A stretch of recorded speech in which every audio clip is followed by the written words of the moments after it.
ప్రతి సహోదరి సహోదరులకు నా చిన్న రిక్వెస్ట్, మీరు వాట్సాప్, ఫేస్బుక్, ఇన్స్టాగ్రామ్ యూజ్ చేస్తున్నారు. మీ స్టేటస్లో ఆదివారం అయితే దేవుని యొక్క పాటలు, దేవుని యొక్క వాక్యాలు పెడుతున్నారు, సంతోషమే.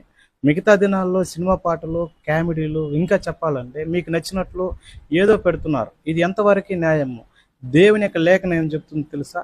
ఈ లోకంలో ఉన్న వాటిని ప్రేమింపకుడి, ఈ లోకమును ప్రేమించేవారు నన్ను ప్రేమించలేరని దేవుని యొక్క లేఖనము చాలా క్లుప్తంగా చెప్తుంది. ఈరోజు మనము లోకానికి మనం ఏ సందేశాన్ని ఇస్తున్నాం? స్టేటస్ ద్వారా. ఆ రోజులు నీకు ఇష్టం వచ్చినట్లు బ్రతికి నీకు నచ్చినట్లుగా స్టేటస్లు పెట్టడము.